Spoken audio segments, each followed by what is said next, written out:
यानंतरचा update शिर्डीमध्ये चाकू हल्ल्याच्या 3 घटनांमध्ये दोघांची हत्या झाली आहे।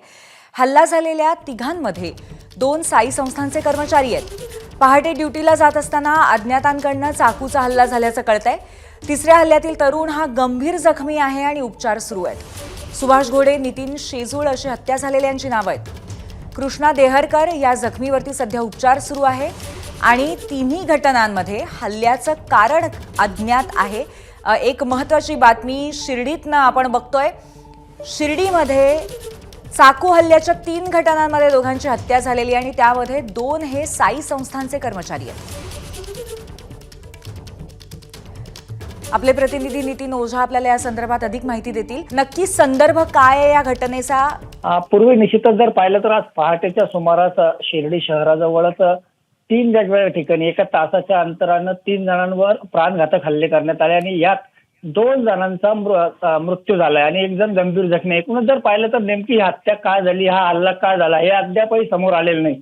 या सगळ्या घटनेनंतर शिर्डीमध्ये मोठी खळबळ उडाली असून जो एक गंभीर जखमी आहे त्याला सध्या लोणी येथे उपचाराला नेण्यात आलेले आहे। तर माजी खासदार सुजय विखे हे देखील आता सुपर स्पेशालिटी हॉस्पिटलमध्ये पोहोचलेले। त्या ठिकाणी त्यांनी नातेवाईकांची भेट घेतलेली आहे। मात्र या सगळ्या प्रकरणात पोलीस गांभीर्यानं या घटनेला घेत नाही असा आरोप आता जे नातेवाईक असतील किंवा तिथले नागरिक करतात। त्यामुळे नेमका हा हल्ला कुणी केला, का केला हे सगळं आता समोर येणं गरजेचं आहे।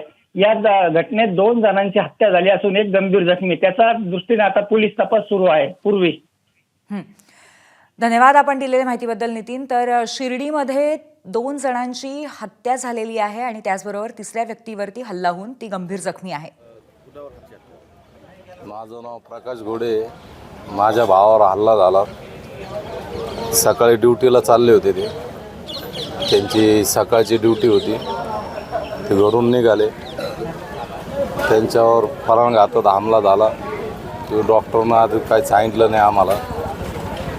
ते आमचं म्हणणं एक असं आहे का आमची विनंती प्रशासनाला तर माझ्या भावावर जसा हल्ला झाला तर त्या लोकांना फाशीची शिक्षा झाली पाहिजे ही आमची विनंती। नेमकं कुठल्या विभागामध्ये कर्मचारी आहे तुमचा? माझा भाऊ संस्थांमध्ये होता, मंदिरात होता, समाधी मंदिरात होता, बाबाची सेवा करायचा, बाबाच्या मंदिरात होता, परमानंद होता। नेमकं किती वाजता येत होते आणि आणखी दोघांवर देखील असा झाला?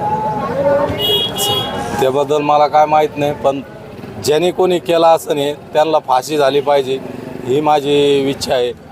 आम्हाला न्याय पाहिजे। आम्ही डेड बॉडी ताब्यात घेणार नाही तोपर्यंत।